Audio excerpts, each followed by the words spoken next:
नमस्कार दोस्तों, स्वागत है आपका आपके अपने यूट्यूब चैनल अमन प्रयास जी के जिसमें जैसा कि फ्रेंड्स आज है आपका 12 जनवरी और 12 जनवरी जो है आपका दिल्ली पुलिस एचसीएम का एग्जाम था, जो कि आपका यहाँ पर जो है थर्ड शिफ्ट का एग्जाम जो है समाप्त हो गया है। थर्ड शिफ्ट में जो भी आपके यहाँ पर रिव्यू हमें मिले हैं, जो रिव्यू में हमें जो भी प्रश्न मिले हैं उसको जो है हम लोग डिस्कस करने वाले हैं। साथ में उनसे जो इम्पोर्टेंट जो है हम लोग एक्स्ट्रा फैक्ट्स को भी जो है देखते हुए चलेंगे। तो चलिए वीडियो को स्टार्ट करते हैं फ्रेंड्स, बिना किसी देरी के। इससे पहले अगर आप लोग जो है चैनल पे नए हैं तो चैनल को जो है सब्सक्राइब कर लीजिएगा और नोटिफिकेशन बेल को ऑल पर क्लिक कर लीजिएगा। और पीडीएफ के लिए जो है आप हमारे टेलीग्राम चैनल को ज्वाइन करना मत भूलिएगा, जिसका लिंक जो है डिस्क्रिप्शन में दिया गया है, कमेंट सेक्शन में जो है पिन किया हुआ रहेगा।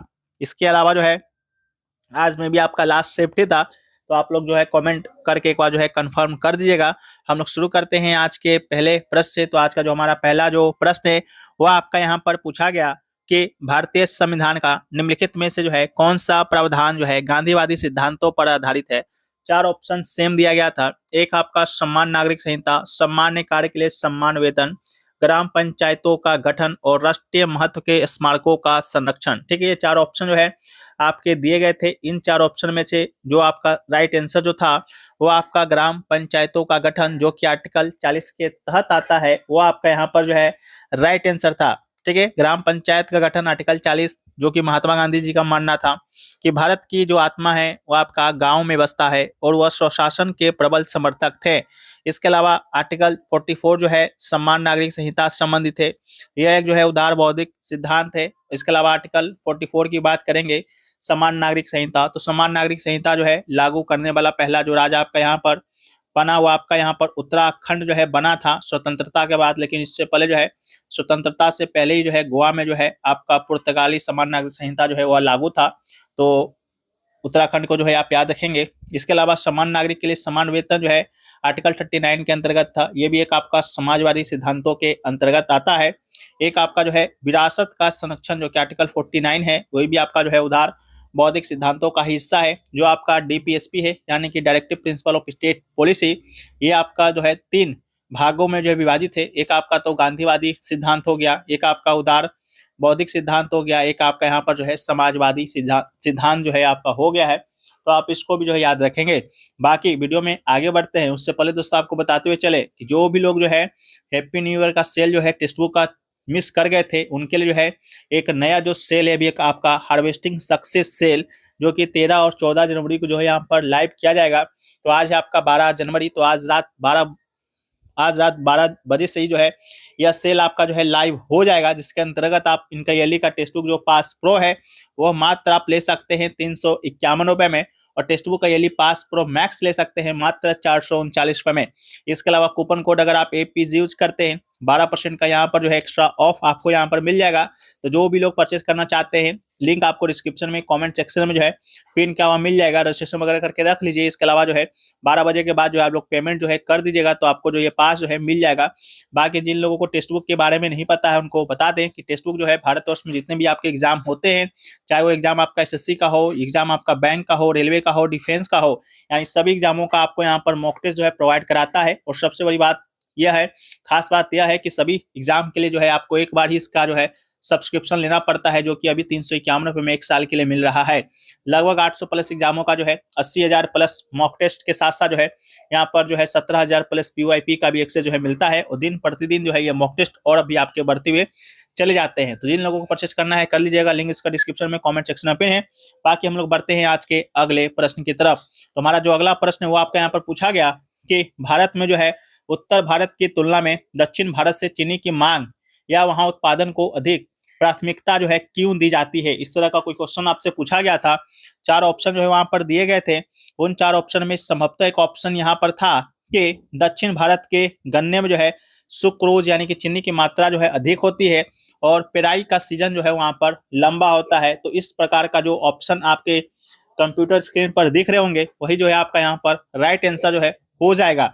इसके अलावा आपको बताते हुए चलें कि वहाँ का जो मुख्य कारण है, जहाँ पर दक्षिण भारत में गन्ना जो है सबसे ज्यादा अधिक उत्पादित होता है और वहां से ही जो है सब जगह जो है भेजा जाता है। तो यहाँ पर जो है जलवायु वहाँ का जो है दक्षिण भारत की जो उष्ण कटिबंधीय जलवायु है गन्ने की खेती के लिए जो है अधिक उपयुक्त है, जिससे वहाँ के गन्ने में रस और मिठास अधिक जो है होता है। इसके अलावा लंबा पेराई सत्र जो है वहां पर होता है, यानी कि दक्षिण भारत में मौसम जो है अनुकूल होने के कारण जो है चीनी मिलें जो है साल में ज्यादा दिनों तक जो है काम कर पाती है। सहकारी समितियां की बात करेंगे तो दक्षिण भारत में जो है चीनी मिलें जो है सहकारी क्षेत्र में बहुत सफल है, जिससे प्रबंधन भी जो है यहाँ पर बेहतर होता है। तो आप इसको याद रखेंगे। नेक्स्ट क्वेश्चन है कि who was the first Indian women to win the Booker prize, यानी कि बुकर पुरस्कार जीतने वाली पहली भारतीय महिला का नाम जो है आपसे यहाँ पर पूछा गया था। राइट आंसर जो था आपका अरुंधति रॉय इसका राइट आंसर था। अरुंधति रॉय ने जो है 1997 में पहले उपन्यास the God of small things के लिए जो है मैन बुकर पुरस्कार जो है इन्होंने जीता, जो किसी भारतीय महिला के द्वारा जीता गया जो है यह पहला पुरस्कार था। तो इसका राइट आंसर जो है आपका यही हो जाएगा। अगला है कि बिमस्टेक का जो है प्राथमिक उद्देश्य क्या है, ये क्वेश्चन आपसे पूछा गया था। तो इसका राइट आंसर जो था कि बंगाल की खाड़ी क्षेत्र में जो है आर्थिक विकास, संपर्क और तकनीकी सहयोग को जो है बढ़ावा देना, इसका जो है आपका राइट आंसर था। तो विस्तार से उद्देश्य के बारे में बात करते हैं तो व्यापार, निवेश, आर्थिक एकीकरण को बढ़ावा देना, प्रौद्योगिकी, ऊर्जा, परिवहन, कृषि, स्वास्थ्य, पर्यटन जैसे क्षेत्रों में सहयोग करना, भूमि, समुद्र, हवाई मार्गों से संपर्क को मजबूत करना, आतंकवाद, संगठित अपराध, प्राकृतिक आपदाओं और जलवायु परिवर्तन से निपटने के लिए मिलकर काम करना, गरीबी उन्मूलन और जीवन स्तर में सुधार के लिए काम करना, सदस्य देशों की शक्तियों का उपयोग करते हुए संयुक्त परियोजनाओं को लागू करना, इसका जो है उद्देश्य है। तो आप इन सभी उद्देश्यों को याद रखेंगे। अगला है कि 1991 में नई आर्थिक नीति जो है आपका आया था, एलपीजी लिबरलाइजेशन, प्राइवेटाइजेशन और ग्लोबलाइजेशन के माध्यम से जो है आर्थिक उदारीकरण की शुरुआत जो है किस पंचवर्षीय योजना के दौरान जो है आपका हुआ। तो इसका जो राइट आंसर था वो आपका 8वीं पंचवर्षीय योजना जो है इसका राइट आंसर था। 8वीं पंचवर्षीय योजना की अवधि के बारे में हम लोग बात करते हैं तो 1992 से जो है 1997 तक जो है यह आपका 8वीं पंचवर्षीय योजना चला। हालांकि उदारीकरण की जो घोषणा है जुलाई 1991 में ही किया गया था, लेकिन राजनीतिक अस्थिरता के कारण जो है 1990-1992 के दौरान जो है कोई भी पंचवर्षीय योजना लागू नहीं था।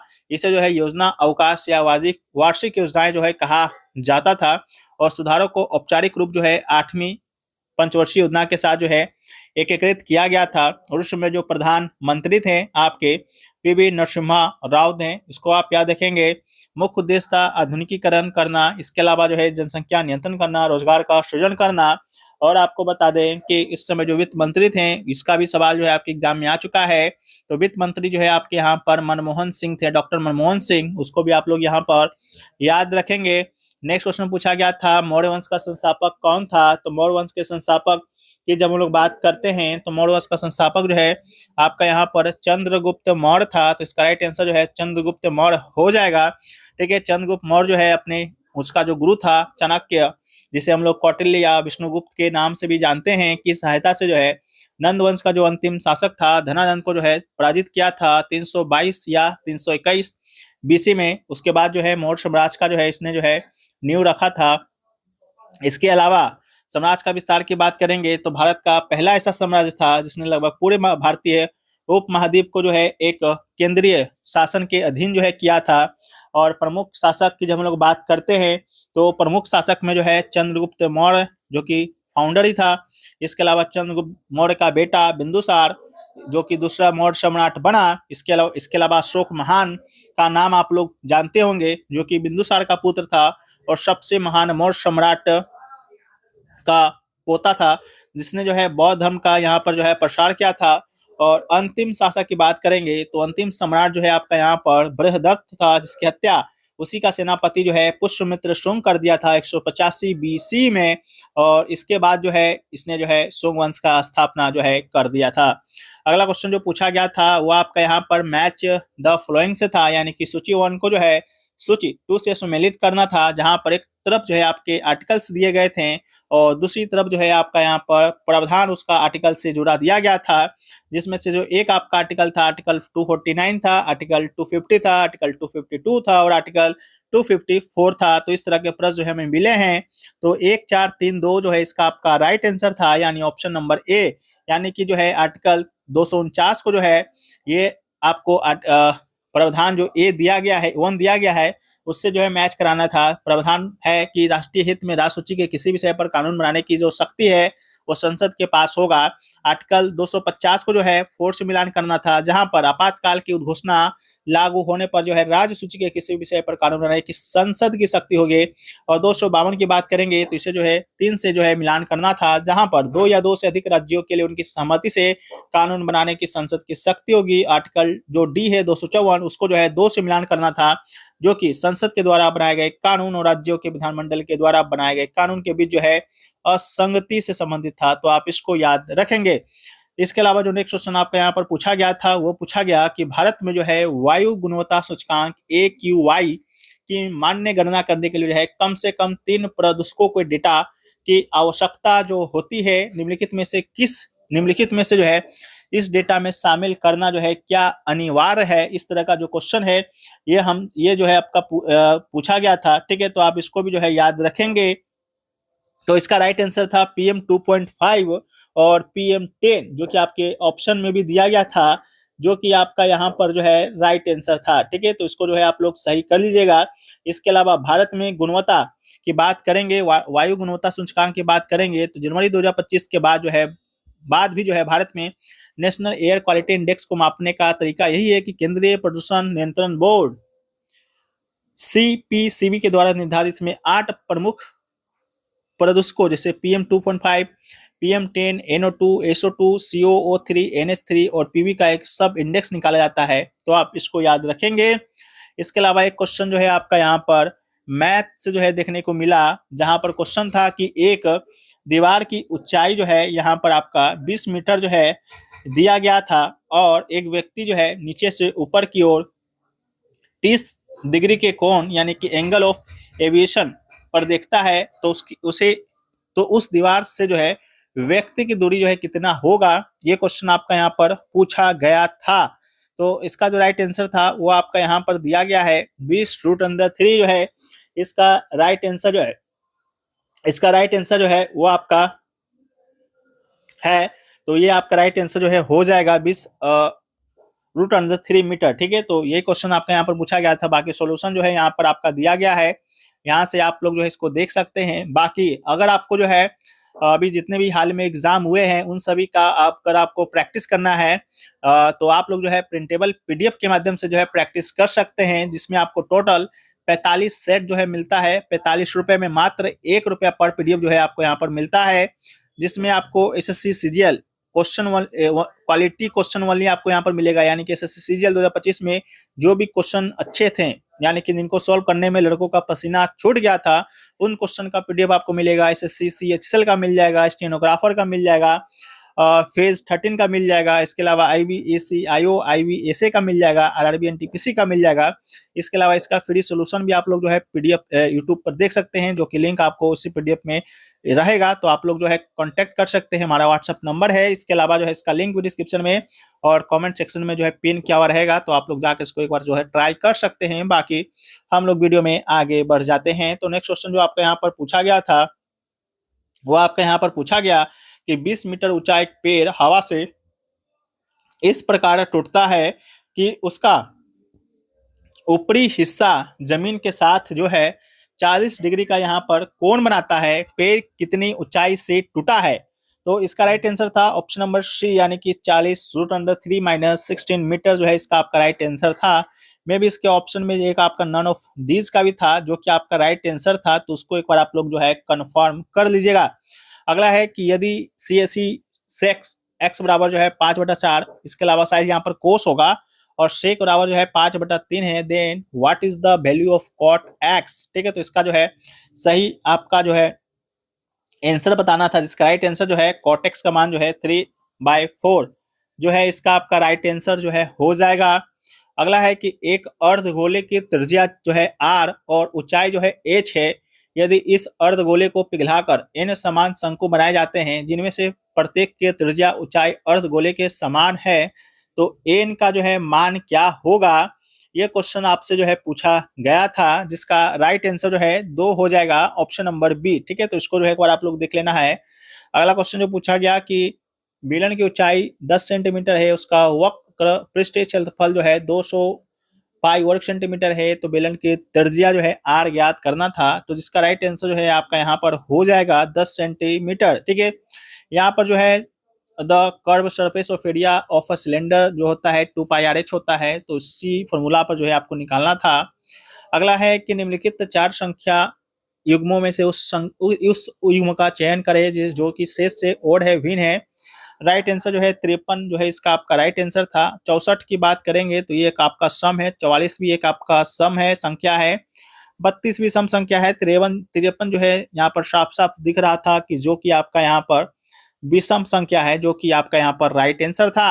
अगला है कि एक वृत्ताकार शंकु के त्रिज्या और ऊंचाई का अनुपात यहाँ पर 7:12 जो है यहाँ पर दिया गया है। ये इसका आयतन जो है 77 क्यू है, तो इसका त्रिज्या जो है ज्ञात करना था। 3 ऑप्शन हमें मिले हैं, तो इन 3 ऑप्शन में से जो आपका यहाँ पर राइट आंसर था वो आपका 3.5 सेंटीमीटर जो है आपका राइट आंसर था, जो कि आपका बिल्कुल राइट आंसर जो है आपका हो जाएगा।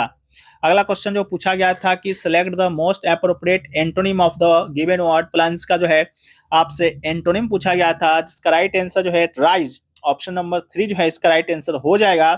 Plunge is a verb which means to jump और डाइव क्विकली एंड एनर्जेटिकली। इसके अलावा the correct antonym of the word is rise which mean to move from a lower position to a higher one, come और go up.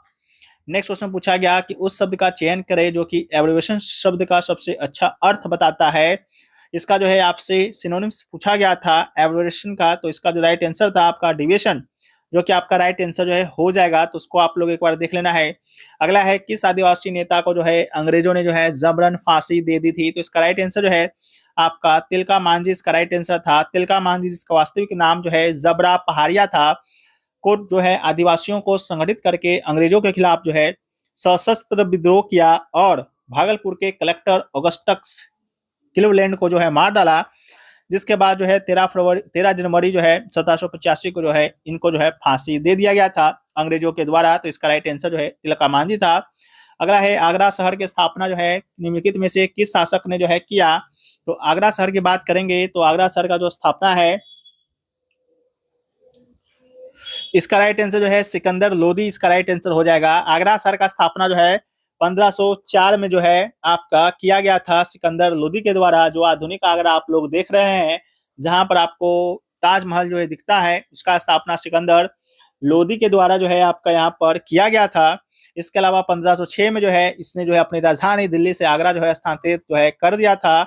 इसके अलावा आगरा जो है आपका यमुना नदी के किनारे स्थित था। राजस्थान और मध्य प्रदेश भारत पर बेहतर नियंत्रण व्यापारिक सुगमता के लिए जो है इसे राजधानी के लिए जो है चुना गया था। और मुगल काल की बात करेंगे तो आगरा की स्थापना तो लोरी वंश ने कर दी थी, लेकिन इसे अपनी भव्यता का शिखर जो है मुगल सम्राटों जैसे अकबर शाहजहां के शासनकाल से प्राप्त हुआ था, जहां पर फतेहपुर सीकरी, बुलंद दरवाजा, ताजमहल जैसा मकबरा जो है बनवाया गया। अगला क्वेश्चन जो पूछा गया कि a word that means to have investigated और एग्जामिन्ड समथिंग ट्रफली, ठीक है, तो इसका राइट आंसर जो है आपका एक्सप्लोर्ड था, ठीक है, तो इसका राइट आंसर हो जाएगा। अगला है कि भारतीय संविधान के अनुच्छेद 22 के संदर्भ में जो है निवारक विरोध के संबंध में निम्नलिखित कथन पर विचार करना था, तो निवारक निरोध से संबंधित जो है अनुच्छेद 22 से संबंधित जो है एक प्रश्न आपका यहाँ पर आया था, जहां आपके ऑप्शन में 22 का क्लोज 3 और 22 का क्लोज 7 इस प्रकार का कुछ दिया गया था। एग्जैक्ट क्वेश्चन मुझे नहीं पता चल पाया है, लेकिन मे भी आपको यहाँ से आंसर मिल जाए। और क्वेश्चन क्या था वो लोग कमेंट सेक्शन में बता देंगे तो बता दीजिएगा। बाकी अनुच्छेद 22 का क्लोज 3 की बात करेंगे तो यह स्पष्ट करता है कि अनुच्छेद 22 के खंड 1 और 2 में दिए गए मौलिक अधिकार जैसे गिरफ्तारी के कारणों को जानना और 24 घंटे के भीतर जो है मजिस्ट्रेट के सामने पेश होना शत्रु देश के निवासी या निवारक निरोध कानून के तहत गिरफ्तार व्यक्तियों पर लागू नहीं होता है। अनुच्छेद 22 का क्लोज 7 जो है यह संसद को शक्ति देता है कि वो कानून बनाकर यह तय कर सकती है कि किन परिस्थितियों में और किस अधिकतम अवधि तक जो है किसी व्यक्ति को सलाहकार बोर्ड की राय के बिना जो है 3 महीने से अधिक समय तक जो है हिरासत में रखा जा सकता है। तो इस प्रकार का कोई क्वेश्चन या ऑप्शन आपका था जो कि राइट आंसर हो जाएगा।